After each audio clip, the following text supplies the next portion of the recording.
I believe is one interview is in reference to the Dexter Rents homicide. There's a what's so true team. It's your girl Mickey Truth, ST's #1 urban blog and the queen of paperwork. Boy, somebody telling again. It's like telling.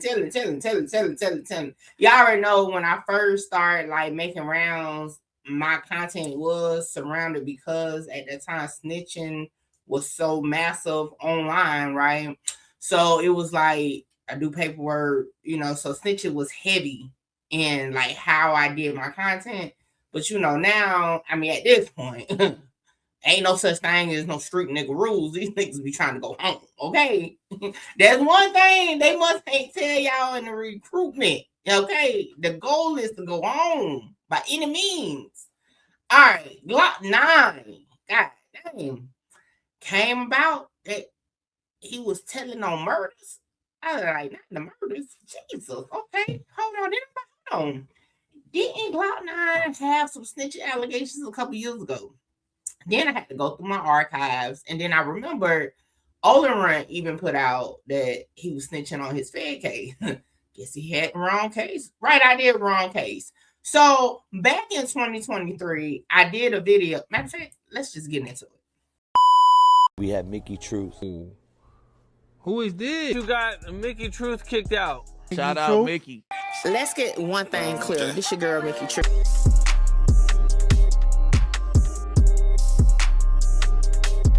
Times when he wasn't in prison, he would call to play with my mind, ask me what I wanted for Christmas. And when Christmas came, my father was nowhere to be found.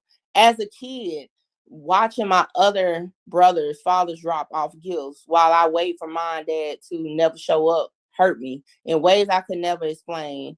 It just built up in anger, and I started doing careless things. But my mother did her best with me.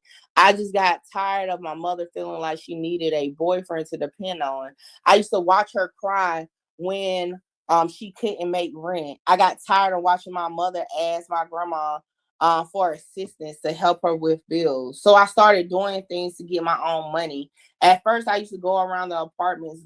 All right, so that's part of my previous video I did on Glokknine where we talk about the federal case, okay? So that was his letter to the judge before he was sentenced, okay? And I'm gonna be honest, now listening back, I'm like, that was ready to tell then. Like, okay, and he probably already had been told by then, okay? I'm just saying. But nevertheless, that letter, you look at it a little differently. All right, so the issue in the federal case, before we get into what's going on now, okay, he had 2 plea agreements. Yeah, 2. One said he cooperated, right? One said, you know, okay, he telling. The other one said he didn't tell. So we're going to get into my video, listen to how I explain the difference, then we'll get into the new paperwork. Second one said amended plea agreement. Now, do you know what's the difference between the 2 plea agreements? Well, the first one that's on the left that says plea agreement has a cooperation, substantial assistance to be considered, right? The amended plea agreement has, guess what? That crossed out. And I said, what the hell? I ain't never seen none of that. I done looked at a lot of federal cases, and I've never seen that. And you know, me being who I am, I had to get to the bottom of it. That's why it took me a minute to drop this video, right? Because I can't just put out anything. Unlike some people would have just went with the first plea agreement. However, I had to say, yo, why? Like, why is this? What is going on? Well, y'all know I love me some transcripts because if you do not know, I will tell you, you sign a plea agreement first, then you have to go to court and basically have a plea hearing.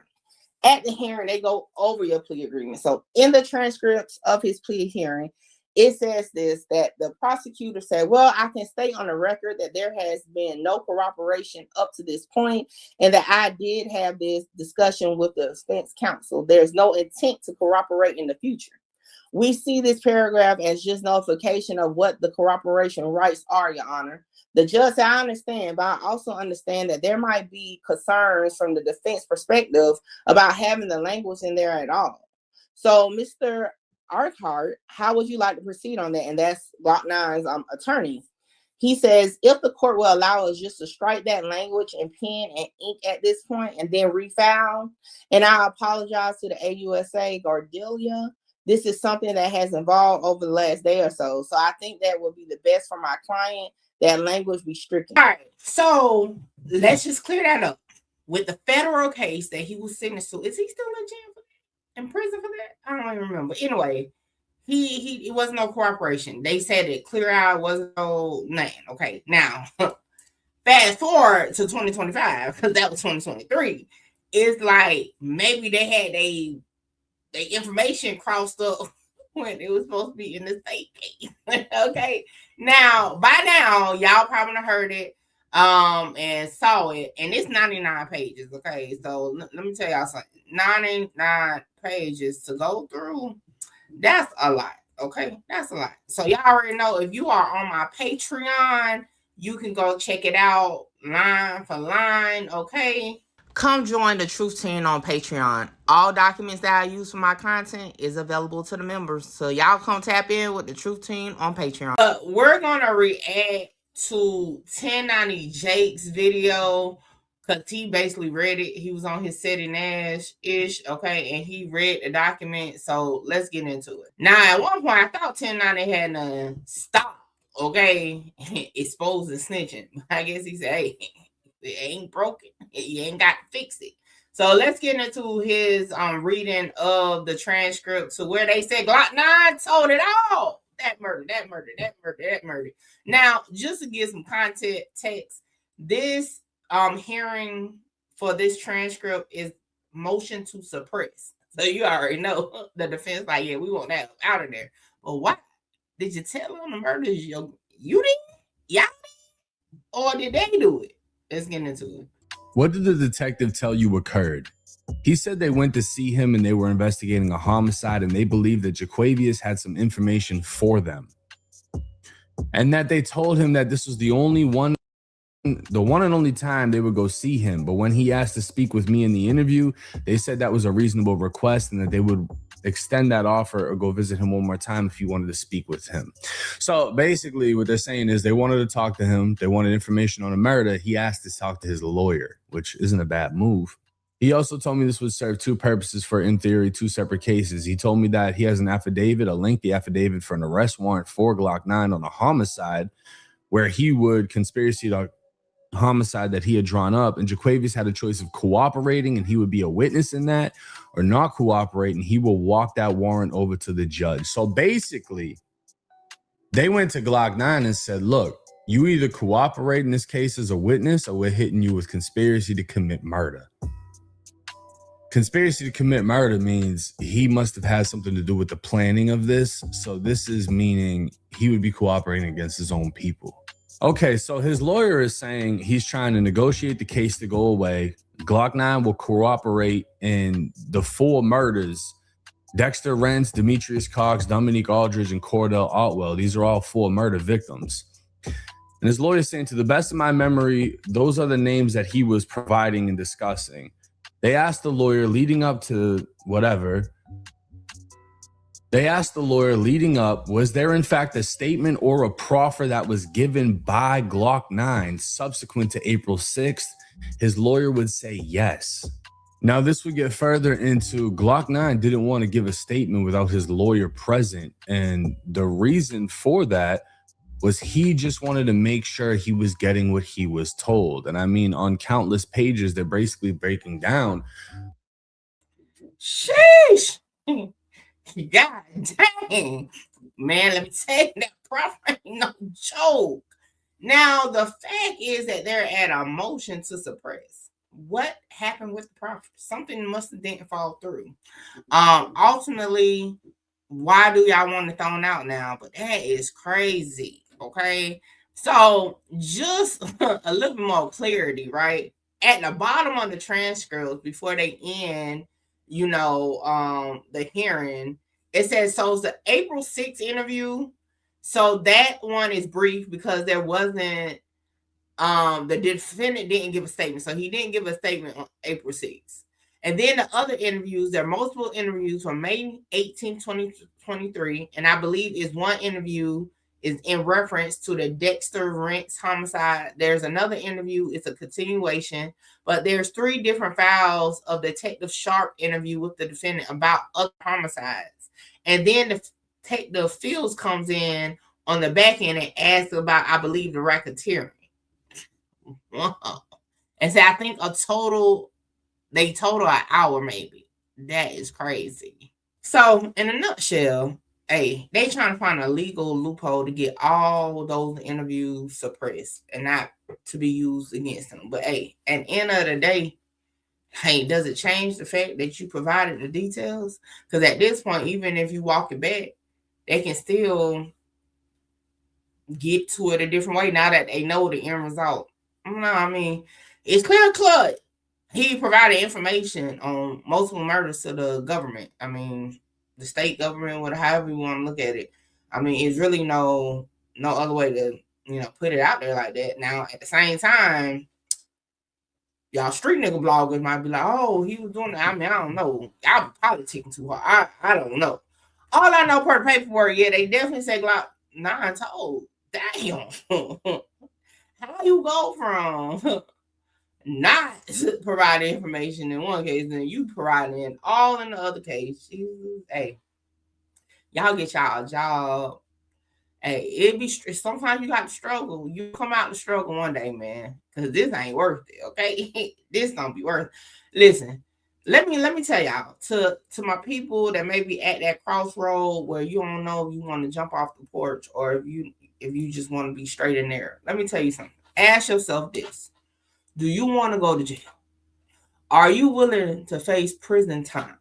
If your answer is no, then you need to be on the straight and narrow. Stay out the way. Stay out the bullshit. Because at the end of the day, the ones that's off the porch these days, they don't want to do no time either. They just afraid to say they don't want to do no time. Then they tell on everybody, everything, okay? At this point, I wouldn't buy a blunt from a nickel, okay? Especially if it ain't legal. Like, comment, share, subscribe, tell a friend. Now pull up on your girl Mickey Truth. Hey, I'm out of here. Yo, free my mother effing daddy, man. It's this in the day. I might go see my daddy, man. I'll holler at y'all on the next one. Holla! Shout out Mickey. Mickey, you gonna be big. Like, yeah, I'm trying to conquer the world, coming from where I come from. Hey, this your girl Mickey Truth, #1 blogger in South Carolina. Hold on, wait, before I go, y'all make sure y'all tap in with me to book your slot. A lot of y'all be hitting me up on Instagram and the email wanting to just talk about content, whether you're an up-and-coming content creator or somebody just got questions about cases or whatever. Book your consultation with me now. The information is on the screen. Hey, make sure you get your slot, because my slots be filling up fast. Come join the Truth Team on Patreon. All documents that I use for my content is available to the members. So y'all come tap in with the Truth Team on Patreon. What's up, Truth Team? I am here, okay? About to get a touch of love. Yes, I'm at Touch of Love Massage Shop, okay? Now listen, I've been getting my massages through Touch of Love for years, even before it was a shop to come to. But let me show you around. And then I got to get ready because I'm feeling a little tense. And let me tell you, if you work in like call centers, streamers, YouTubers, sitting at that desk all the time, you definitely need to be tapping in to get your massage. So let's take a tour. So it was located in a nice business building. The suite was set up real comfortably. It was like to the back, and the candles was burning. The aromatherapy was definitely there. Okay, so I had to get undressed, and I'm like, yo, I gotta get all the way undressed. But anyway, like I said, being getting massages, Nakia is awesome at what she does, and let me tell y'all, them hands are blessed. Okay, I got the full body massage, including, okay, the hot stones. And when I say that hour went so fast, I even went to sleep. And I always go to sleep during massage for some reason. But yeah, definitely needed that because y'all know I had a night ahead of me, okay? Hey guys, I'm Nakia. am the owner operator of Touch of Love Massage Services. I always start with the information of what massage is. So massage is the manipulation of muscles. Exercise is the manipulation of muscles. The only difference is we are manually using our hands to do those activities. So a lot of people look at massage as a luxury when really it's a health necessity. So I'm more on the medical side of things. So if you're experiencing any pain of any sort, muscles is 90% of pain, so I would recommend you to come and get a massage. How can they follow you? I do have my business page, Touch of Love Massage Services, on Instagram. I have Touch of Love Massage Services on Facebook, and if you want to set an appointment with me, you can look me up on Setmore. It's an app platform online where you can book appointments. Hey, there you have it. And y'all, I feel like a new woman, but now it's time to party. So I'll catch y'all on the next one.